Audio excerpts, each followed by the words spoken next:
are in Kraków.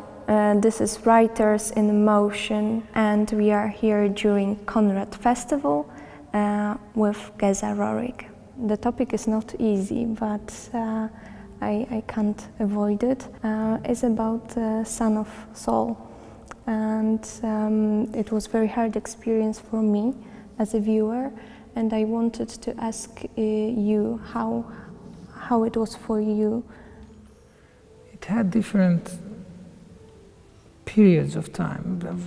Before the movie, it was very hard because I had to read a lot about what happened with the so-called Sonderkommando. This group of people were not just regular prisoners in the camps, but they were actually living in a quarantine. They were locked in between the crematoria and the gas chamber. So these people had their very own lives that was different than the people out in the barracks. On the one hand, they had better food, they were not shaven, they had better clothing.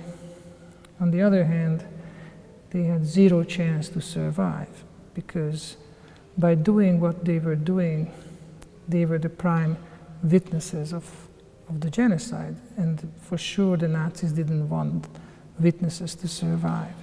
So they knew that their days are numbered. They had no hope to survive. So to read there was about 100 of them who survived, who were liberated. And by now there is only one alive on the planet. And I know this gentleman, he's 94 years old. So I had to do a lot of readings, and this is hard material, very, very, very hard stories, stories that people kept to themselves for so many years. They didn't even tell to their families because they were ashamed of what were they doing. So these readings were really depressing, and I had a lot of nightmares. But once the actual shooting started, I believed in this movie. I had very great crew, the director, the cameraman, the other actors, some of them Polish. And so we believed in this movie. We had very little money for this movie. We had 28 days only. That's not much for a full movie. So the actual shooting wasn't so difficult because I was very concentrated on the work I was doing, In a technical way? In a technical way, because if you saw this movie, Sabina, you saw the movie. Generally, a movie has about 200, 300 cuts. Our movie has 70 cuts. So the scenes are long, 1 minute, 2 minutes. And if you have a long scene, you can make a lot of mistakes. And then was the third period of feelings when the movie was done and I was home, and I kind of started to think and digest of the whole experience. And that was also hard again. So, different ways, but it wasn't obviously a dance on the beach. This was a terrible movie to make, but it was an important movie to make. There is also a moral responsibility. Mainly there is moral responsibility in that kind of movie. And you said about the documentaries that were left from witnesses. And in one of opinions about the film, I've read that actually we should read those documentaries instead of watching movies about Auschwitz, about Holocaust at all. What do you think of such an opinion? Such opinions are naive. People don't read books anymore. It's easy to say that. Yeah, people should not go and watch porn. they should have sex with their wives. What a great idea, right? Now, I hate porn, make no mistake, but it's easy to say such things. Yeah, people, go and read. Read 2-3 hours a day. No one's gonna listen. Mm-hmm. So, is it better to read a book that was written by a person who was there? Yes. Are there books that are out there in the bookstore? Yes. Do people buy those books? No. It's that simple. People go to movies and people don't read books. The number of people who see this movie and the number of people who buy a book about this subject these numbers are very different. Mm-hmm. But there is also another controversy if it comes to art after Auschwitz. Adorno said that it's barbarian to write poetry after Auschwitz, and the movie is kind of poetry after Auschwitz. No, the movie is not poetry. This movie is not a poetry, sorry. Mm-hmm. And this whole controversy is so... And you know who would like that? Don't make movies about the Gulag. Don't make movies about Kachin. Don't make movies about Kielce. Don't make movies about, the Solidar. This is history. It happened with us. And the skinheads would love that. No movie about the Holocaust because it's so hard to do art, real art, all that. Yeah. Most movies on this subject are terrible. I agree with that. They are not art. They are sentimental, kitschy, Hollywoodian shit. Most. 9 out of 10. When we started Syn Szawła, we thought and wanted to do a movie that is not like other movies. Did we succeed? I don't know. It's not a perfect movie. Mm-hmm.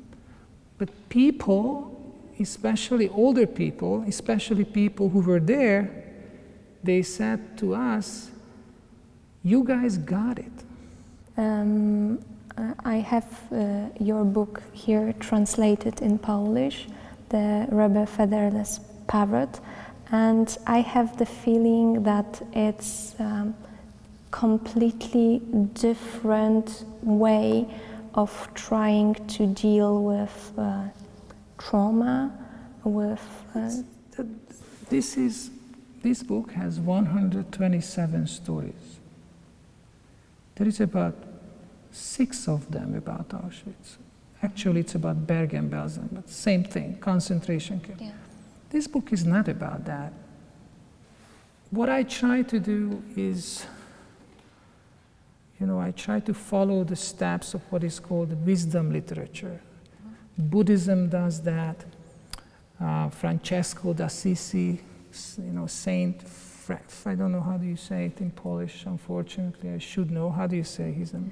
Franciszek z Asyży. Franciszek z Asyży. He also has teachings that are short stories, stories that are easy to remember. It's not a poem that you have to recall word by word.